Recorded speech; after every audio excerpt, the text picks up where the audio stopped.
Thanks, Judy. I'm good. That was very nice for my wife, wasn't it? I'll have to let her know. Hi, how are you? Nice to see you all. Who's hungry?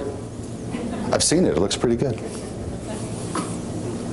I'm here today to talk to you about what I talk about pretty much every day. As Julie just told you, I was president of 3 fast growth companies over about a 15-year period. But I haven't done that in a long time. I discovered a few years ago that I like talking about business growth more than I like actually doing it. And that's what I've been doing for over a decade. And all I talk about pretty much every day is the same topic, and that is growth. What leads to sustainable, profitable growth? Where do the leaders of organizations put their time, their money, and their effort in order to get their organizations to another level? Because I'd come from a small business background, I used to share it with those groups.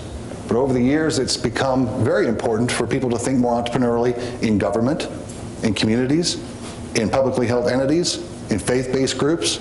Lots of people want to think about growth. I submit to you that there are 7 specific areas, 7 areas in which the leaders and the managers of organizations concentrate their time, their money, their effort to get their organizations to another level. Because we have 15 minutes today, I can't cover all 7. Fair enough? So instead of giving you the 7 rules, I'm going to give you the warning.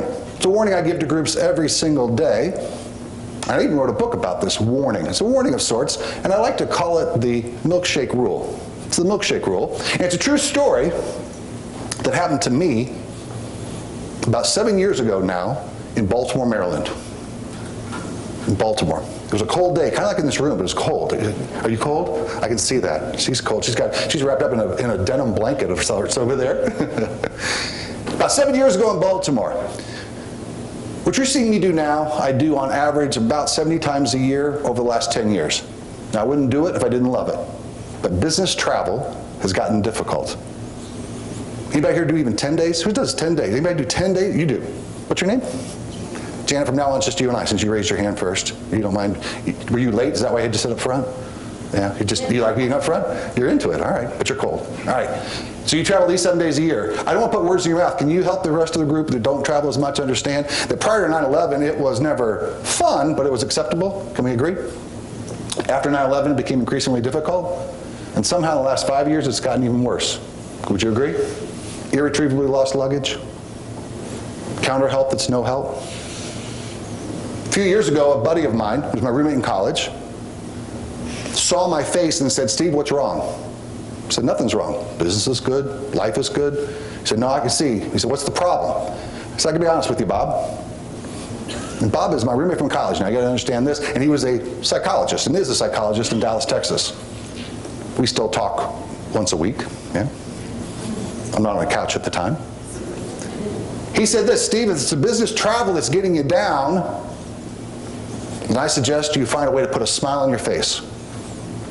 Visualize a prize. Give yourself every day something you can look forward to at the end of a business travel day, no matter how bad it is. Reward yourself for getting through it." He said, "I suggest it not be alcohol." I said, "Fair enough. Would you like to see it?" There it is. Isn't it beautiful? Let's look at that together, shall we? This is an old-fashioned hand-dipped malt shoppy vanilla shake. I don't like them. Linda, I love them.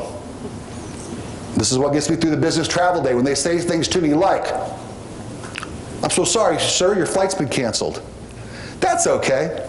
I'm sure there'll be another one. See how that works? Can you really see it? Linda, you're close. Tell them. Can you see that condensation? That is part of my visualization. Somebody the other day said, "Steve, 2 straws." Are you sharing? Absolutely not. Double barrel intake is what I call it, yeah? It had been a particularly difficult day of trains, planes, and automobiles. I was to be in Baltimore, Maryland at 7 p.m., to have dinner with my clients at 8 p.m., to speak to their clients at 8 a.m. the next morning. I was to be there at 7 p.m., and I showed up at midnight. I was cold. I was wet. I was tired, hungry, but smiling because I was going to get that shake. Anybody ever been to BWI before? You have? So you know it's the worst airport in the country, give or take, right?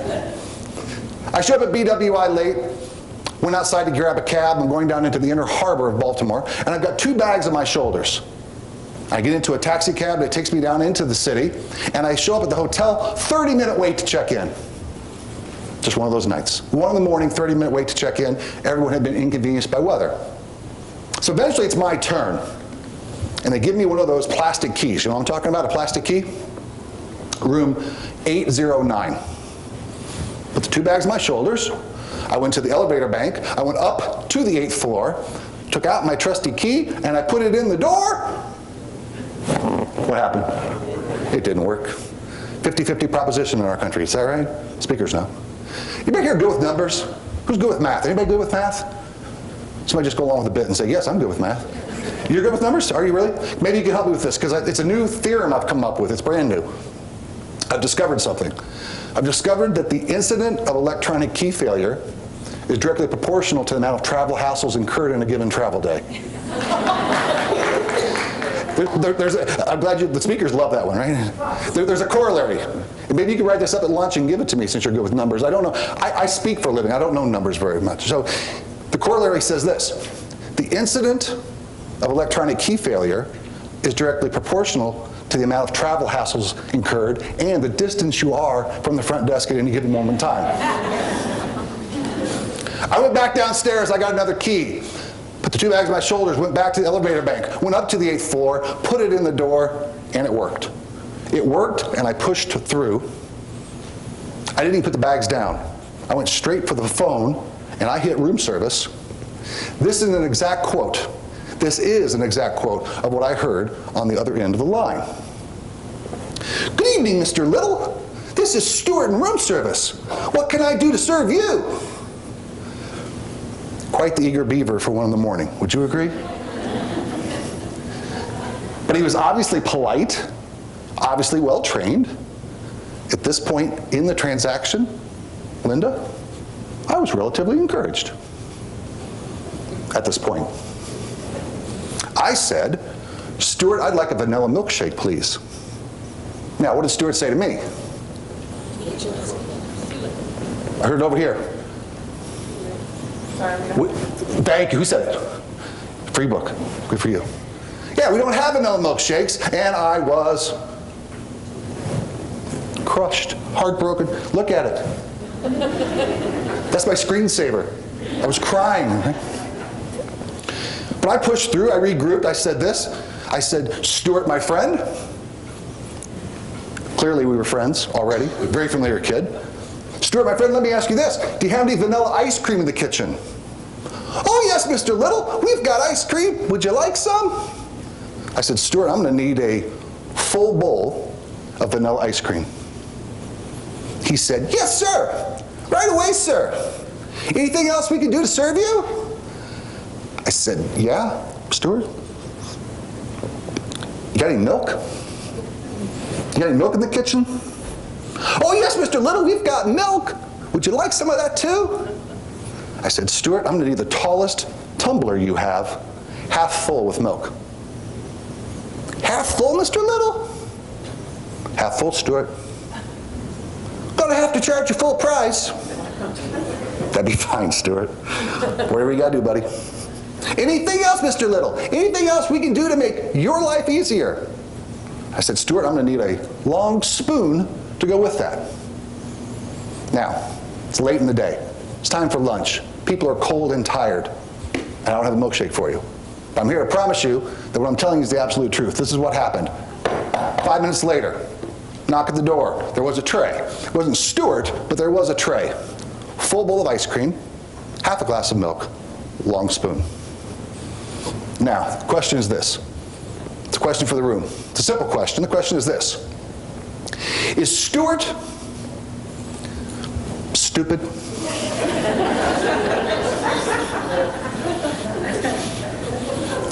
That's the question. Is Stuart stupid? How many people think Stuart's stupid? Raise your hand. How many think he is not stupid? Raise your hand. How many think there's not enough information? Raise your hand. How many people like me were raised in the Midwest and were taught that stupid's a bad word? Raise your hand. Look, I don't know if he's stupid or not. It's not the point. What is the point? It's a simple one, but one for us to remember today. In all the getting of technology and the tools of our time and the ways and the means and the processes and the procedures and the rules that try to lead to growth, I'm concerned that organizations, and when I say organizations, I mean organizations, small businesses, large businesses, communities, companies, faith-based institutions, schools, government, don't understand what I call having milkshake moments. The milkshake rule is simple. It says Stewart's not stupid. It's the system that's stupid. Don't let your systems make you stupid. Look at the systems. Because think about this. I'm going to get up here and say it. Think about this. I am the mother lode for the business travel industry. Would you agree? 100 hotel rooms a year over the last 12 years. I'm not exactly price sensitive. Stewart could have charged me $25 for the milkshake, right? Midwest Speakers Bureau is paying for it. I don't care. Yeah. It's just a joke, Angela. Sorta. No, they got all the ingredients to make me happy and they can't do it. The question is why? When are you saying no in your organizations when yes is not only the right answer, but the easier answer? Can we agree? It would be easier just to make the milkshake than to go through the machinations? Milkshake moments are this. They are simple. They are brave individual actions. Be they big or small, brave individual actions that further the cause of growth in any type of organization. When I go into companies, they want to spend all their time on the proactive things that they're doing. And that's great. They tend to not focus on the internal. Rules and regulations, policies and procedures, the things that are getting in the way. Every organization I work with says that they're there to serve those they purport to serve. We're here to serve customers. We're here to serve students. We're here to serve constituents. But in my experience, they're building the barriers to that. They're not necessarily helping themselves, they're hurting themselves. It is the proverbial shooting of the foot. Organizations are notorious for shooting themselves in the foot and not looking at the systems and the procedures that get in the way of doing what they say they do. Every day I talk to groups about growth. What leads to sustainable, profitable, and write this one down, desirable growth. Oh wait, your pen's not up yet? Just teasing. She's with child, weren't you all so relieved when you found out she was actually pregnant? Me too. Brave individual actions that further the cause of growth is what I talk about every day. How does that happen in big and small businesses, in communities, in companies, and the like? I'm the second to last speaker today. What I hope you'll do is take me up on an offer I've got. Free book. I've got 3 of them, so I didn't know which ones to bring. So here's what I'm going to ask you to do. You can give them to me, or you can give them to Angela, either way. But we will send you a free book.